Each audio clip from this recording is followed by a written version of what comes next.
Rencontre avec un élu, une émission de Marc Tessier-Dorfeuille, directeur général de Compublic, agence de communication institutionnelle, et délégué général du club de l'accession à la propriété. Bonjour Jean-Luc Laglaise. Bonjour. Vous êtes député de Haute-Garonne, spécialiste des sujets du logement, et vous venez de rendre un rapport parlementaire il y a peu de temps sur la maîtrise du coût du foncier dans les opérations de construction. On sait depuis des années que finalement dans le coût du logement, souvent la moitié du prix que l'on va payer c'est celui du foncier, notamment en zone tendue. Vous avez rencontré de nombreuses personnalités. Qu'est-ce qui vous a marqué d'abord dans les personnalités ou les sujets qui vous ont été évoqués avant de voir les conclusions de votre rapport? Ce qui m'a marqué, c'est l'intérêt que chacune et chacun ont montré vis-à-vis de cette mission. Ce sont plus de 232 personnes que j'ai reçues. Oula, c'est énorme. C'est assez important, oui. Plus les visites que j'ai faites sur le terrain à Lille, à Rennes, à Toulouse et à Lyon. Donc effectivement, ce qui m'a étonné, c'est l'intérêt à la fois des personnes pour être reçues et puis pour apporter leur pierre.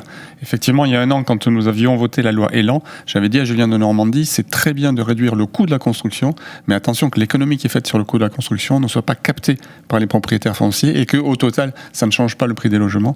Et donc, je lui avais suggéré de lancer une mission là-dessus. Il a pris la balle au bon et il a demandé au Premier ministre de me confier cette mission. Alors, vous êtes député MoDem, sans trop me tromper. Le rapport a tellement plu à votre groupe qu'ils ont décidé d'en faire une proposition de loi qui va être inscrite ces jours-ci. Alors, je rappelle qu'on est aujourd'hui, au moment de cet enregistrement, le lundi 25 novembre, mais peut-être qu'à la fin de la semaine, cette proposition de loi va être débattue à l'Assemblée. Donc, à tous les auditeurs qui écouteront début décembre cette émission, regardez ou écoutez ce qui s'est passé à l'Assemblée sur cette proposition de loi, puisqu'après, elle partira au Sénat, bien évidemment. Donc, comment a été perçue aujourd'hui vos propositions par le ministre à qui vous avez remis, bien évidemment, votre rapport? Le ministre les a reçues très, très positivement. Il faut dire que sur les 50 propositions que j'ai faites, il y en a plus de 25 qui sont à destination des maires pour les doter d'outils supplémentaires et d'outils d'efficacité pour gérer leur foncier. Et puis il y en a certains d'autres qui sont d'ordre fiscal, donc là qui donneront lieu probablement, et je le souhaite, à des aménagements pour la loi fiscale de 2021. Et il y en a un certain nombre de propositions qui sont de nature réglementaire, et donc ça sera au ministre lui-même à faire ses choix.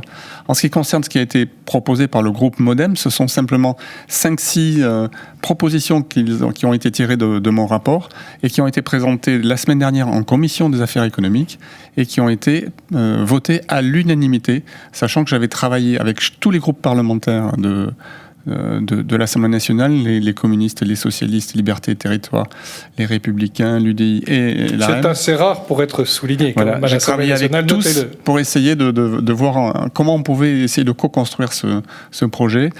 Tout le monde a joué le jeu et effectivement, on est arrivé à un texte qui était plutôt équilibré et donc qui a été voté à l'unanimité la semaine dernière.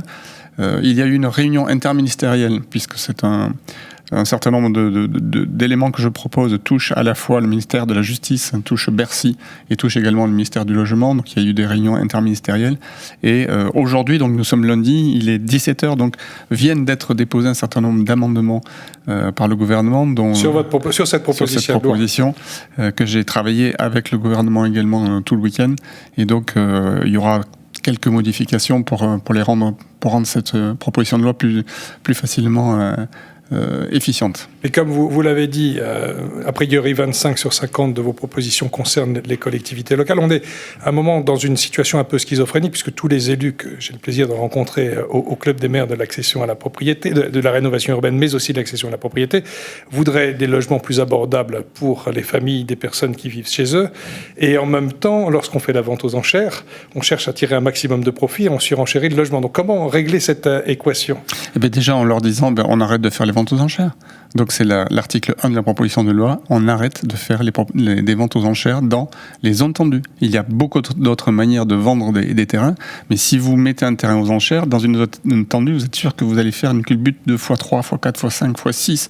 Et donc même si votre terrain, si le terrain qui est vendu par la collectivité locale est petit, en tout cas il va y avoir un effet de cliquer sur la totalité du quartier.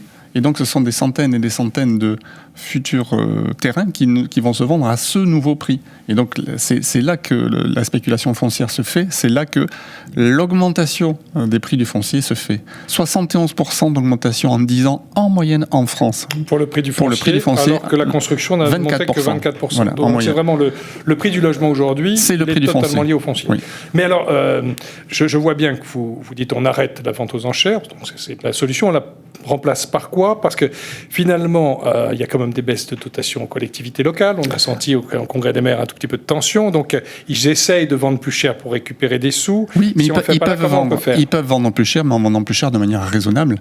Vous pouvez de toute façon lancer un appel d'offres. Vous pouvez lancer un concours, mais un concours à un prix fixe. C'est-à-dire que déjà, vous estimez vous-même ce prix de votre foncier et vous dites, ben voilà, à ce prix-là, ou peut-être à un peu plus, voilà, je fixe ce prix-là. Et vous faites un appel d'offres en disant, mesdames et messieurs les promoteurs, qu'est-ce que vous me proposez comme programme en sachant que je vais vous le vendre à ce prix-là? Quels sont les efforts que vous allez faire en termes d'architecture, en termes de développement durable, en termes de logement social. Voilà. Donc le prix sera fixe. Le prix sera fixe. Par contre, sera en compétition par rapport à l'ensemble d'autres éléments de notation qui seront de la part de la collectivité sur l'environnement, sur le projet lui-même. Sur le projet lui-même. Mais j'ai noté avec intérêt ce que vous avez évoqué, l'effet domino finalement. C'est que même si c'est sur un petit terrain, c'est tout le quartier qui peut demain, parce que ça fixe le prix. La vente aux enchères va fixer un prix qui peut faire un effet domino sur le prix du foncier par complètement. Au reste. Les services de l'État m'ont dit, mais on ne vend que 9%. Ça ne représente que 9% de nos ventes, les prises aux enchères, les ventes aux enchères. Ne nous enlevez pas ça. Je leur dis, mais c'est 9%. Est-ce que vous vous rendez compte l'effet qu'ils ont, la contamination qu'il y a? Ces 9% peuvent avoir 50% de contamination autour d'eux. Donc c'est pas juste la vente de ce terrain qui c'est l'effet qu'il y a autour. D'accord. Et à l'arrivée, finalement, les gens ont énormément de mal à acheter, même si on a noté ces jours-ci la prolongation du PTZ pour un an de plus. Même si certains spécialistes financiers nous disaient que oui, mais le PTZ, quand les taux sont si bas, c'est pas un effort si important. Mais souvent, en matière de logement, on est aussi sur du marketing, sur l'envie de devenir propriétaire. Il y a toujours cette envie très très forte en France. Vous demandez peut-être aussi un changement de paradigme, d'approche de ces sujets. Et il y a aujourd'hui, d'ailleurs on l'a vu ces jours-ci, l'adjoint au maire de la ville de Paris lance l'idée de faire 500 logements en dissociation aujourd'hui du foncier et du bâti avec le démembrement, qui avait commencé à se mettre en œuvre, notamment porté par la société Pearl. Est-ce que ça fait partie des solutions et qu'il ne faut rien s'interdire dans l'avenir, notamment en zone tendue? C'est ce que je propose, et c'est notamment l'article 2 du projet de loi, c'est de permettre la dissociation entre le foncier et le bâti, sachant qu'aujourd'hui, le prix du foncier, on ne va pas le faire baisser. Ce que je souhaite, c'est qu'on ne le fasse augmenter que raisonnablement, que tout augmente raisonnablement. Donc, puisqu'on ne va pas pouvoir le faire baisser, en tout cas pas le faire baisser drastiquement, comme il représente entre 20, 30, 40, 50%, voire 58% des coûts des opérations immobilières, il faut pouvoir le dissocier. Ce que je propose, c'est qu'une société d'économie mixte, mise en œuvre par exemple par la collectivité locale, la commune, puisse acquérir un foncier sur lequel elle va construire ou faire construire par les promoteurs un immeuble, et vont être vendus uniquement les bâtis, donc les appartements, sans la partie foncière. Donc celui qui devient propriétaire du bâti et a un bail avec l'organisme qui est propriétaire du foncier, où il verse quelques euros par mètre carré par mois. Là, vous avez une idée du bail. On a entendu dire à la ville de Paris que ça sera du 99 ans, un peu comme le système à l'anglaise, mais finalement, on sait qu'on est en moyenne que 45 ans propriétaire de son logement, donc ça laisse quand même quelques générations de Ce que je veux mettre dans la loi, c'est un bail rechargeable, c'est-à-dire que la personne puisse vendre son logement, puisse en faire hériter ses enfants, et qu'il n'y ait pas justement de fin de bail, que ça puisse systématiquement être rechargé. Donc pas un plafond en termes de date, la possibilité de recharger pour avoir des successions, parce qu'il y a cette crainte par rapport à ce modèle qui est nouveau, il faut être clair, on change complètement les habitudes, mais en même temps, si on comprend bien, notamment dans les zones tendues, on dit que le prix de la construction, c'est la moitié du prix du logement, ce qui veut dire qu'on pourrait être propriétaire pour 2 fois moins cher, donc toute une partie de la population pourrait le devenir, tout en laissant 2 fois moins à ses héritiers, mais il vaut mieux laisser 2 fois moins que rien du tout. C'est ça, ou alors aller habiter à 10, 15 ou 20 km être de l'endroit où on travaille, de l'endroit où on a nos loisirs, de l'endroit où nos enfants ont leurs amis, et donc être complètement exclu d'un centre-ville qui est en train de se gentrifier.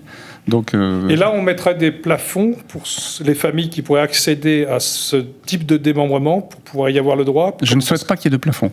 Aujourd'hui, vous avez un système qui est basé sur la dissociation entre le foncier et le bâti qui s'appelle l'OFS, qui permet de générer de l'accession sociale à la propriété.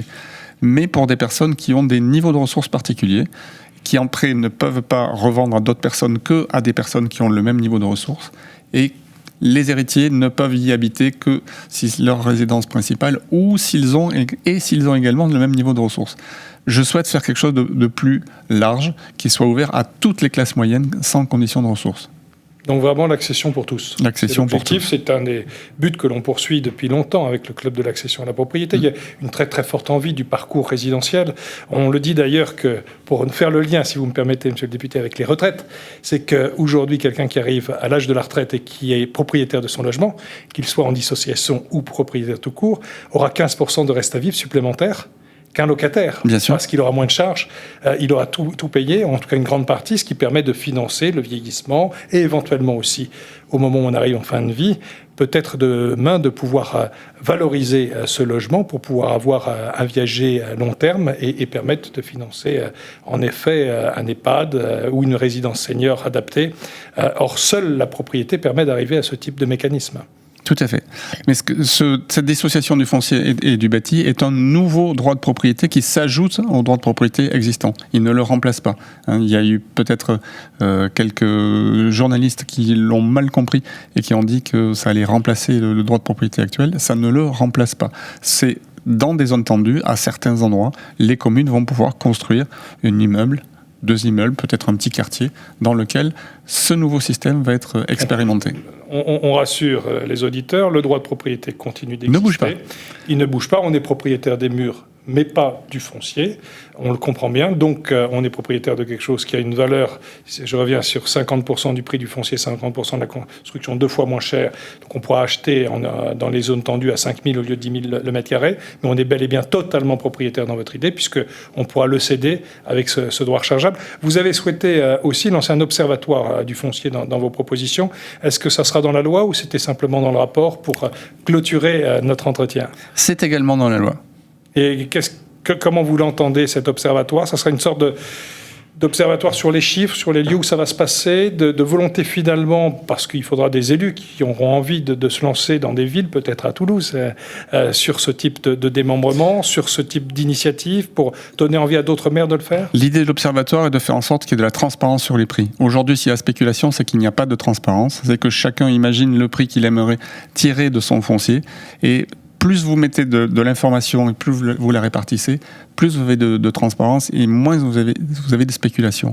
Les observatoires auront aussi pour objet de rechercher et de mettre en lumière les fonciers qui existent et que l'on ne voit pas. Ce sont par exemple des friches. Vous avez beaucoup de terrains en friche, que ce soit des friches industrielles, des friches commerciales, des friches administratives, qui sont souvent en plein centre-ville et qui pourraient être transformées pour accueillir des centaines de logements. Vous avez également du foncier qui est disponible en levant la tête sur les toits des immeubles. Vous pouvez souvent rehausser les immeubles de 1 étage, 2 étages, avec de la construction bois, et les Français savent faire de la construction bois. Et donc ça aussi, On dit qu'en Ile-de-France, il y a 10 000 toitures possibles de 7 à 8 logements supplémentaires, ce qui ferait 80 000 logements sur toute l'île-de-France. Vous rendez compte, énorme, rien que par la densification et la surélévation. Sans artificialiser de sol nouveau. Donc sans étalement urbain nouveau. Nous y croyons beaucoup aussi. Il faut aller chercher en effet le foncier disponible. Il peut être au-dessus de nos têtes. Oui. Il est de temps en temps au sol. De temps en temps, il est sur des immeubles de bureaux que l'on pourrait transformer. Donc l'idée de cet observatoire, c'est faire une sorte de data center de l'ensemble des fonciers disponibles, mais surtout un observatoire des prix, par ailleurs, pour mieux réguler, si je comprends bien. Et également un observatoire de prix, effectivement.